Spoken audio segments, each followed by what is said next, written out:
अस्सलाम वालेकुम, खुशामदीन। मेरा नाम है डॉक्टर फुरकान यूनुस। हमारे पास ये कल एक कैट आई थी और जब ये हमारे पास प्रेजेंट हुई तो इसका कुछ टाइम के अंदर ही ब्लेडर रप्चर हो गया था, फट गया था। क्योंकि अगर ब्लेडर ही फट जाए तो जो उसमें यूरिन होता है वो सारा बेली वाली जगह पे इकट्ठा हो जाता है, जिसकी वजह से कंटेमिनेशन होगी। वाइटल ऑर्गन जितने भी लिवर, किडनी जो इसके आसपास पड़े हुए हैं वो कंटेमिनेट होंगे, वो उसमें प्रॉब्लम हो सकता है। अगर बहुत ज़्यादा प्रॉब्लम हो तो वो फेलियर की तरफ भी जा सकते हैं। इस तरह के केसेस के अंदर हमेशा सर्जरी ही की जाती है। लेप्रोटमी, हम उस सर्जरी को कहते हैं लेप्रोटमी करके उसके जो ब्लेडर की सर्जरी परफॉर्म की जाती है उसको करेक्ट किया जाता है और उसकी सफाई की जाती है। तो हमने इसको फ़ौरन सर्जरी करने का फैसला किया और सर्जरी हमने की। अल्हम्दुलिल्लाह इसका ब्लेडर प्रॉपर्ली फ्लश किया, उसको स्टिचेस वगैरह लगाए और अल्हम्दुलिल्लाह अभी तक ये कैट बिल्कुल ठीक है। कोई वाइटल ऑर्गन का कोई इशू फिलहाल नहीं है अल्हम्दुलिल्लाह, लेकिन हम कुछ टाइम तक इसको ऑब्जर्व करेंगे एटलीस्ट 5 to 7 डेज के लिए। हमेशा याद रखें, अगर आपके पास कोई भी आपका पेट यूरिन करने में उसको दिक्कत है तो फ़ौरन अपने वेट से रजू करें। ये एक नॉर्मल इशू नहीं होता। अगर यूरिन नहीं हो रहा तो वो ब्लेडर आहिस्ता-आहिस्ता भरता रहेगा। उसकी एक मैक्सिमम कैपेसिटी ज़ाहिर सी बात होती है, अगर वो मैक्सिमम कैपेसिटी से ऊपर चला गया तो वो फट जाएगा, सारा यूरिन उसके इकट्ठा होना शुरू हो जाएगा, जिसकी वजह से यूरिन के अंदर जो ज़्यादातर जो सब्सटेंस होते हैं, खास तौर पे यूरिया वगैरह, वो अगर बॉडी में अब्जॉर्ब होना शुरू हो जाए तो वो वाइटल ऑर्गन को डैमेज कर सकते हैं। अभी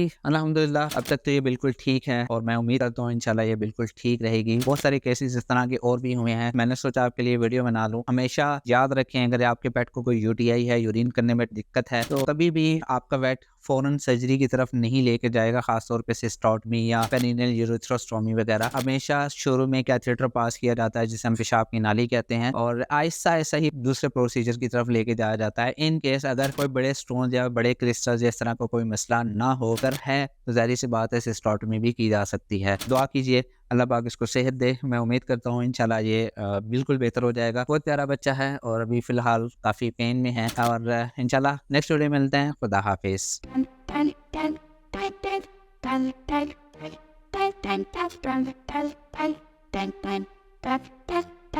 Bye.